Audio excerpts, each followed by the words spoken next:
Hello, this is Dr. Nancy O'Reilly, and I would like to welcome you to Smart Amazing Conversations with Dr. Nancy, a podcast that takes a look at stories of life and leadership for smart, amazing women and men like you.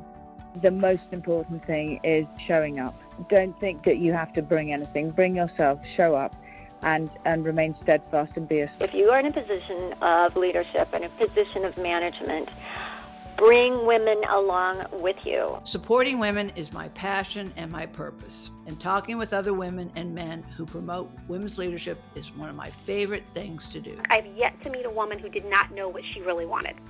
She was just either afraid to ask the questions or she was afraid of what the answers meant. Their stories connect us and help us to understand that the possibilities are endless if we support each other and lift other women up. Trust is created by persistent identity. I show up as myself time and time and time again, and trust is built.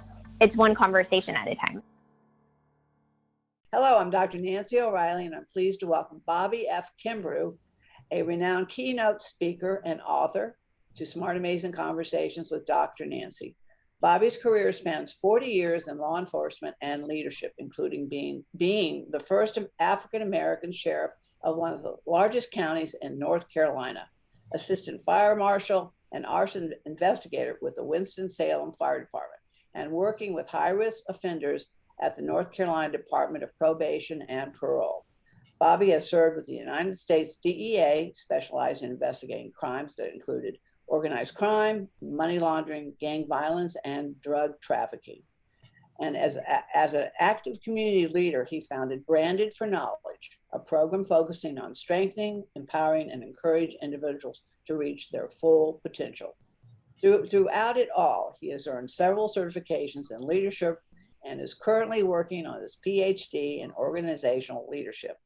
And he has written 3 books, including Beyond Midnight, Finding Strength in the Struggle, which he tells the story how Bobby and his life lessons as a single father of 7 sons to survive his wife's sudden death and move past and inspire others to find strength in their struggles.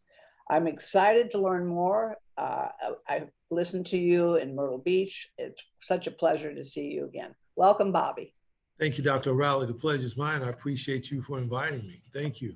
Absolutely. Well, you know, I did have the opportunity to listen to you speak at the Diversity Women's Wellness Conference, and you're an inspiring speaker, and your story is so very, very important. You know, but one of the things I always start these conversations out with is people tell me their story about how they got to be who they are. You know, because when we meet somebody like, you know, you're successful, you're accomplished, you have a wonderful personality, you're a nice looking man, people say things must be easy for him. And we all know that until people tell you their story, you find out more. And then there's always a connection in that story that brings people together because there's something that's happened in their own lives that connects the two. So how did you get to be the Bobby I'm speaking to today? You know, that's interesting you say that, Dr. O'Reilly. I was having a conversation with a friend of mine. I mentor some kids at Wake Forest University on the football program, and we were having a conversation about defining moments in your life, those moments that make you or break you. And so the Bobby that you're talking to today is a result of a defining moment that happened to me as I was sharing with them when my wife passed, how at that time in my life, I thought that I was at top of the world. You know, I was a special agent. I had just come back from a tour overseas in the Caribbean. Life was great. I mean, our finances were great. I mean, I was on top of the world. And sometimes God has a way of humbling you. God has a way of showing you some things that you haven't seen yet.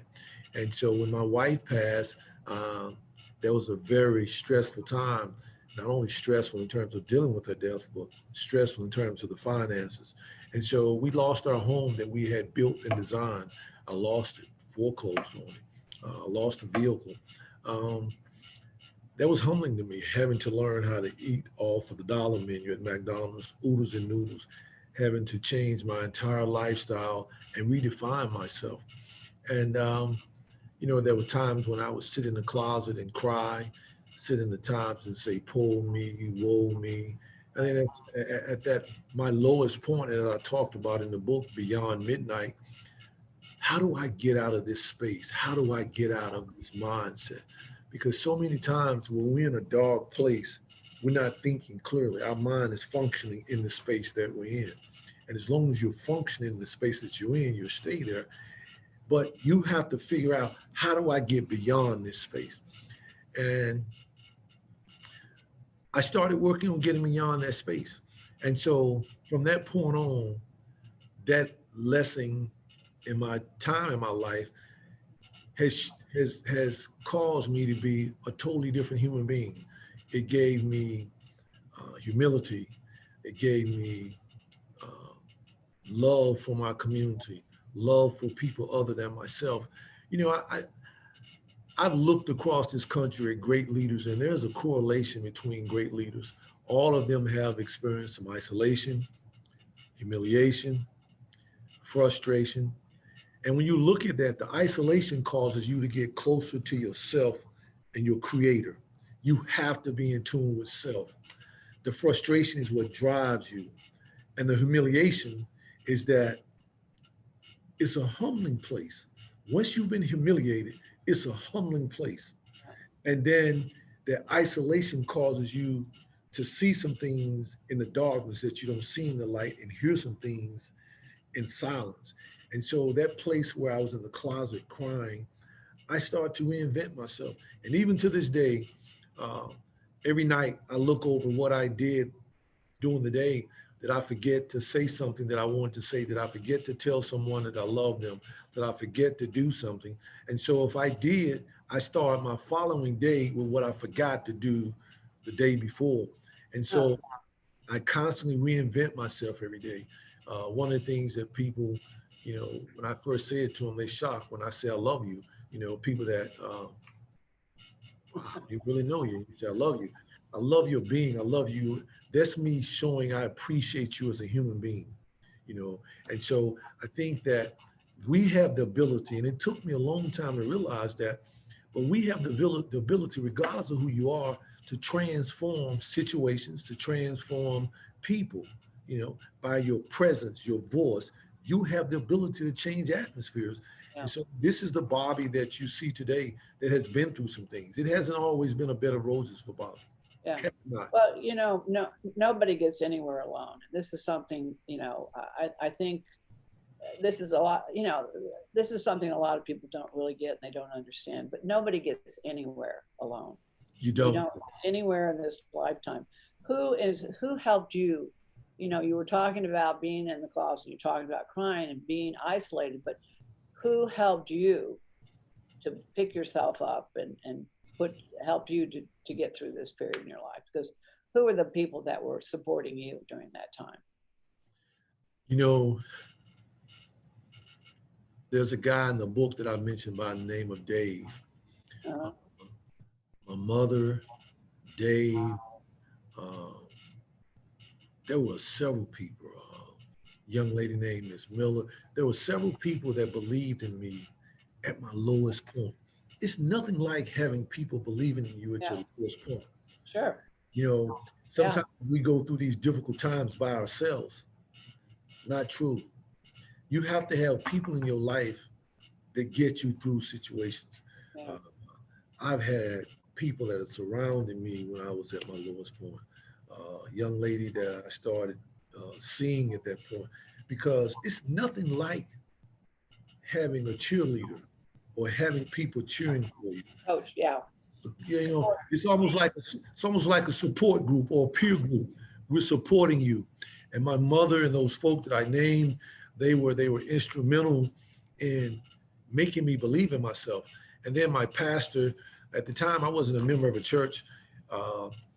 At that point in my life, if I couldn't touch it, see it, my belief system was, if I could touch it, yes. If I could see it, yes.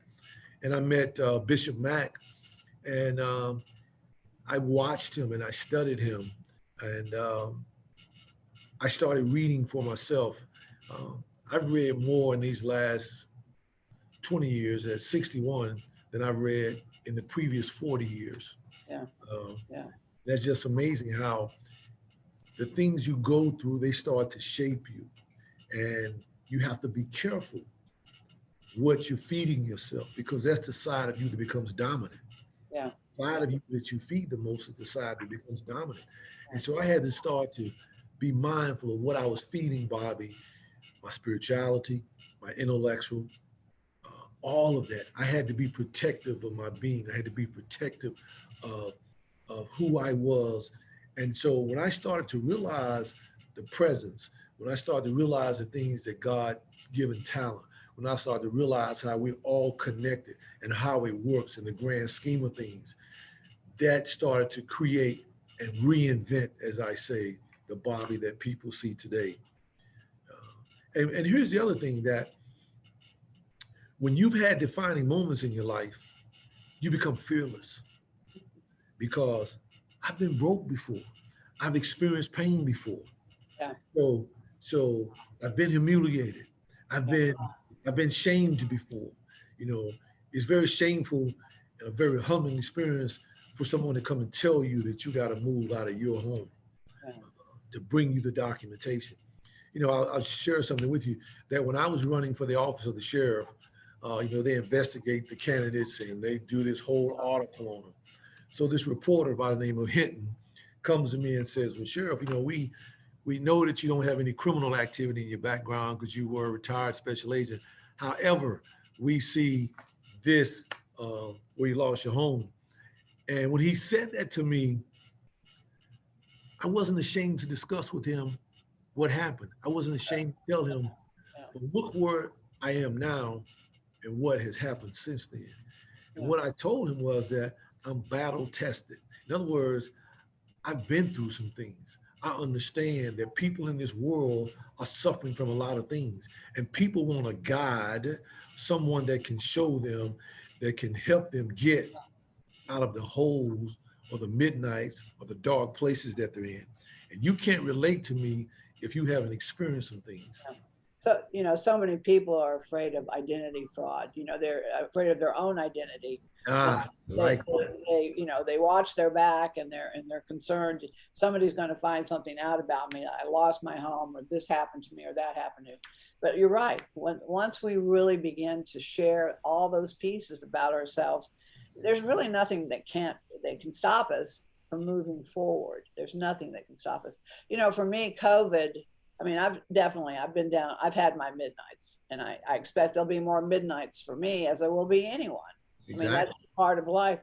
You know, I figure it this way: when I stop learning, it's time for me to get out of Dodge. But you know, but COVID for me was probably the most important time to really find what was important in all things: my job, my relationships, you know, how I felt about myself, you know, how about my wealth, you know, everything came to the surface. And for me, it was an opportunity to really be very selective about who I spend time with and what I'm doing. And so, you know, I like when you said what I forgot to do the day before, I do the next morning. That's an interesting concept. I never really thought of it that way, but I guess we all do, because, and yeah, every day is an opportunity to reinvent yourself. You know, this is another thing. Every choice that we make moment to moment is a decision that we alone can make. And so many people give their power away. You know, they give their power away. They give their power to somebody else to make a decision or to do something for them. And they're never quite able to make decisions for themselves. So pushing back through the midnight, going through the midnight is the greatest way, as you said, to build confidence and to build self-esteem. So, you know, one thing you do talk about a lot, and I do the same thing, is how do women particularly move past their midnights? Because this is, you know, I'm all about gender equity, but again, women need to get past their midnights. You know, we got to get past what goes bump in the night. So many women are afraid that people aren't going to like them. You know, it's all about likability, that they really kind of give up the best parts of themselves. So let's talk about women for a minute, because you bring that topic. Definitely. You know, you said something about decisions. You know, one thing that we as people and women have to remember is that your decisions will create your conditions. You know, the decisions that you make create your conditions. So when you talk about things that we experience or women experience that, most women that I come in contact from a leadership perspective have come to a place of what I call self-actualization. So many times in life, people are struggling with who they are. Once they get the basic needs met, as Maslow talked about, but there's a piece in them that they still don't know who they are. You talk about identity there. They don't quite realize who they are and the power that they have, what they possess. And I think that women have to realize that they are powerful as an individual, regardless of race, color, sexual orientation. You as an individual are powerful. One of the things in Quantico that they taught us was your command presence, how you enter a room, how you exit that room, and what you say while you're in that room, and how you have the ability to affect the atmosphere. And when you start affecting the atmosphere, you start affecting the outcome. Women have that same ability to do that with their presence, their voices, and how they use it. And sometimes they don't use it. They don't use their presence. We come out of a society where women just recently, in my father's lifetime, got the opportunity to vote, to where they are still not even paid the same salary that men are paid for to do the same thing. Yeah. So we still look at women in America sometimes not equal to their counterparts, men, right? Yeah. So we have to realize, women have to realize that they are powerful. They are powerful. They give power too. Oh, they give so much to this world that they don't even realize. Yeah. Women don't even realize you could be in a room full of men, and when a woman enters the room or that space, the atmosphere in that room changes. Just her presence alone. Now, if she connects her presence with her bandwidth and her agenda and understand who she is, that's a powerful thing. Yeah. Well, let's talk about Dr. Sheila Robinson. Talk about a woman in power. But again, Sheila and I are friends. We go back a ways, and we met, and we've connected, and Diversity Women's Business Magazine and everything. I'm so involved with that. So, but she talks about that she had to find her power, and she where she came from and what she was doing, but now she just exudes it. But it's such she does. It's such a presence when Sheila enters the room. She is such a powerhouse that and it's contagious.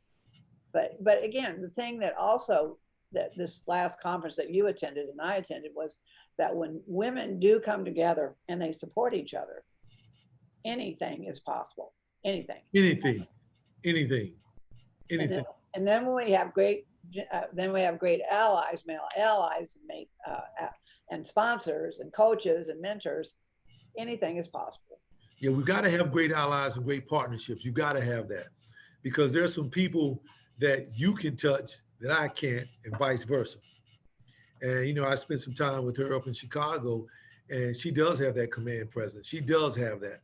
And that is a key thing that people spend thousands of dollars teaching that or learning that command presence. How do you enter a room?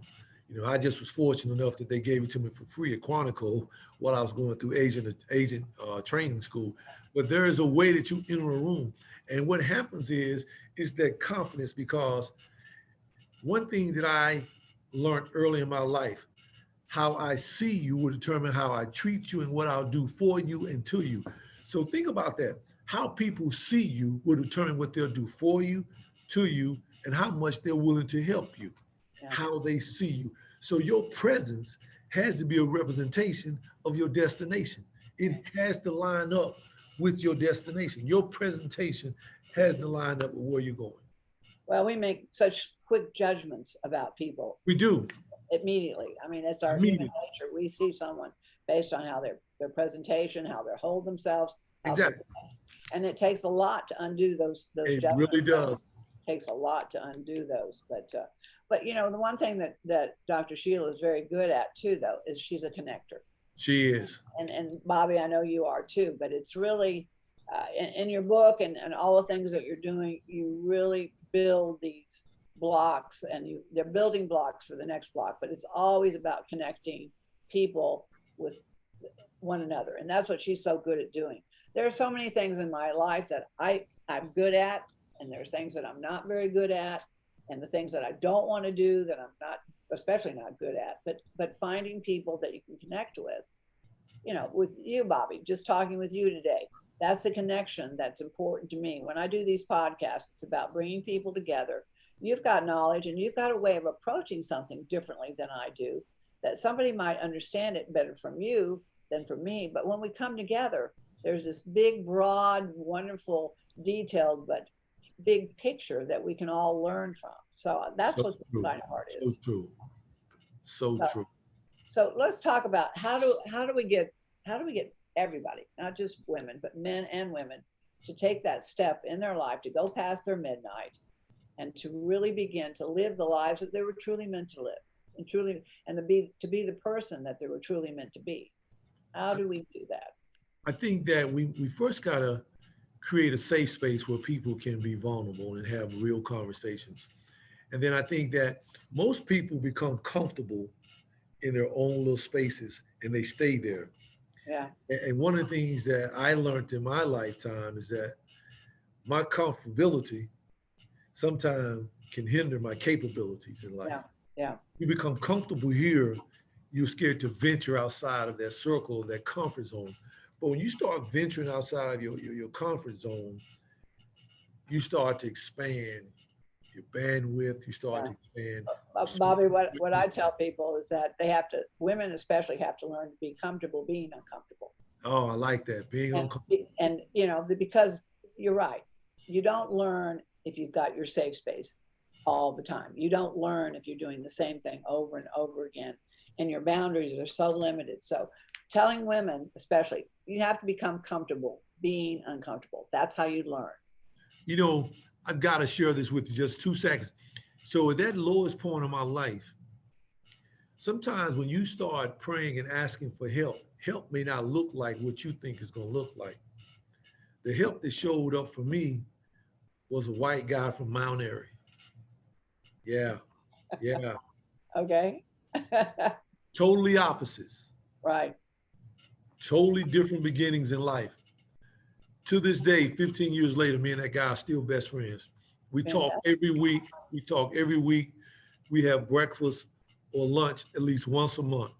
And what's so strange about that is that when somebody said, I want you to meet Dave, the first thing that came out of my mouth is, what this guy gonna show me or talk to me about? What does he understand about being Black and broke? That's what I said. Right? Yeah. That was my ignorance, because what I didn't know was when help coming to help you, you can't tell help what to look like. You can't tell help how to help you. And sometimes when God's sending you help or help is coming, you have no control of what it's going to look like. It's like if somebody gets sick right here out of here on the corner and EMS shows up, you can't handpick who you want to come to pick you up. EMS, help is coming. And so that was one of the things that I tell people every day. Your circle of friends, if all your circle of friends look like you got the wrong circle. Just being honest, Oh, no. Some people may not want to hear that, but you got the wrong circle. You got the wrong circle, and your circle is really limited on what it can touch. Yeah. Well, the next piece to that for me that I often talk about is fear.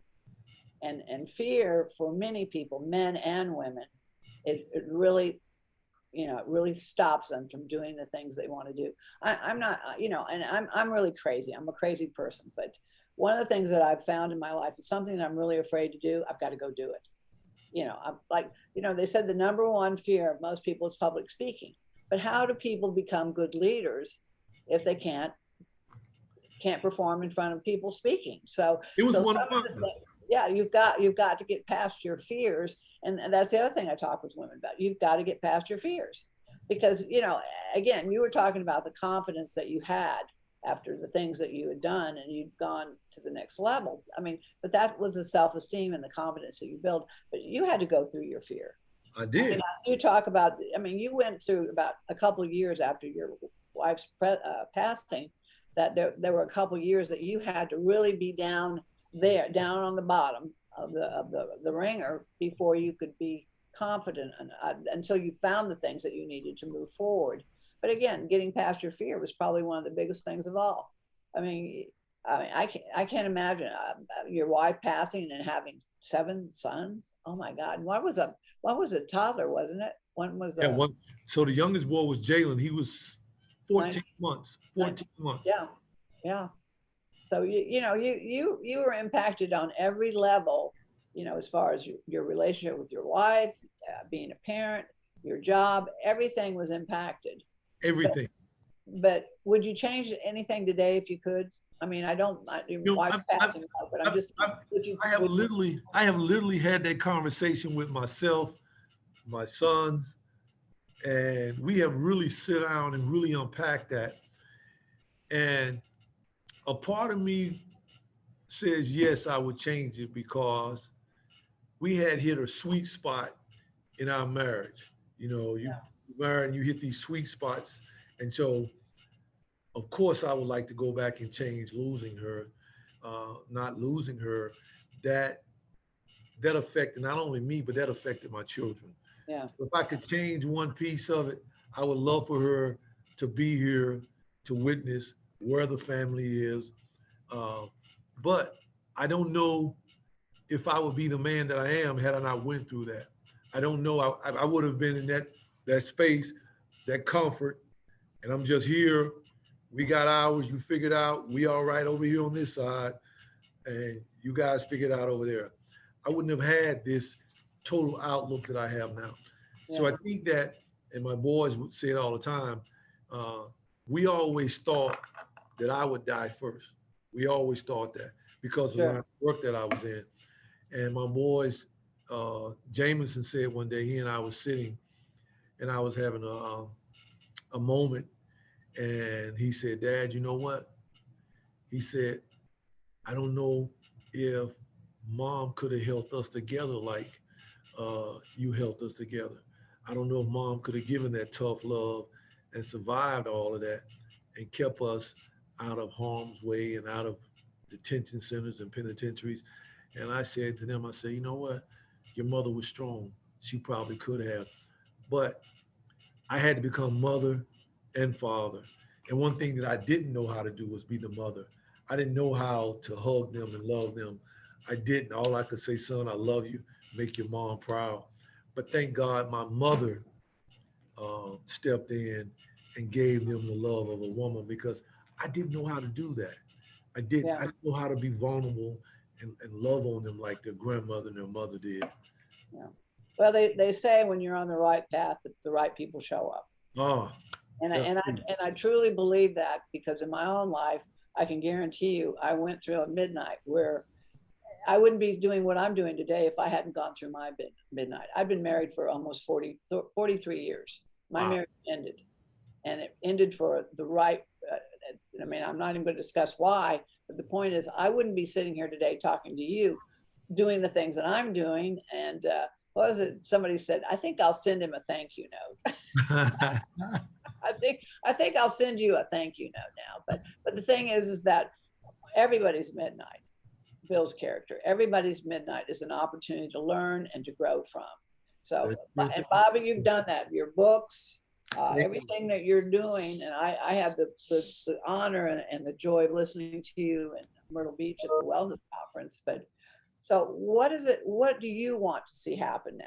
In your life. I know you're a keynote speaker. You go out and you motivate everybody, and that's what we do. That's what I do. Change the world for good. Every day is an opportunity to change the world for good, and that is, again, building relationships and finding the people that truly want to be on that path with you. Not everybody does, though, but find those people. What is it you want to do now? So what I really would love to do if I had a magic wand, I would love to create somewhere in this area a leadership school for law enforcement executives, or just a leadership school, period. Yeah. Where we studied, we focused on leadership, we taught the principles of leadership, everything from command presence to uh, the theory of leadership, basically grooming young leaders. And I would like for it to be a leadership school that we started in a high school, not necessarily um, for adults, but started at a very young age, building and creating young leaders. Yeah. Yeah. Well, leadership really is relationship building. Oh, that's so true. Because, unless you're really good at developing healthy, good relationships, you really aren't going to be a good leader. You're not going to be able to see the people, and I think the thing about leadership also is that, and for women especially, is that you're always helping someone. We have a Women Connect for Good. We have a campaign. It's called Lift Women Up, and and then I think it was Booker T. Washington. You have to lift to lift yourself up. You have to lift someone else first, and I think that's what we as if we start to learn as leaders, lifting others as we rise, is really our way to really develop the leadership and to help people to grow and to become the leaders they can be, because everybody has that in them. Everybody. Like you said, the power and the talents are there. So again, so just your last statement on leadership, because I kind of jumped in there, but for me, lift as you rise, and lifting is very important. Oh yeah, you've got to approach it from transformation. How do you transform people? Everything in life rises and falls based on the leadership present or not present. So you have to be in a place as leaders in a community, whether it's local, state, or federal, because think about it. We are in this place in our society based on past leadership, present leadership. We're going in the direction that the leadership takes us as a community, as a country, the leadership. So that's why, leadership is key in everything, relationship, even relationships, personal relationships, interpersonal, based on leadership. Yeah. You can't escape it. No. All right. So how do they find more about you, where your books are, and for them to engage you as a keynote speaker? Yeah, so you can find me, Bobby. You can find me at Kimbrough, KIMBROUGH BF @gmail.com. You can find me at the Forsyth County Sheriff's Office in North Carolina. You can find me on Facebook, Bobby Kimbrough. I love interacting with people. I'm at a place in my life where I've seen more years than I'm going to see, and whatever God has left for me, I want to share it. Yeah. Well, I was just down your way not too long ago. My sister lives in Raleigh, so okay. Yeah, I was born in Atlanta, by the way. I'm a good Southern girl, so yeah, that's all right. Southern roots. There's nothing like the South, but it's been delightful talking to you. Oh, pleasure's been mine, Dr. Riley. Pleasure's been mine.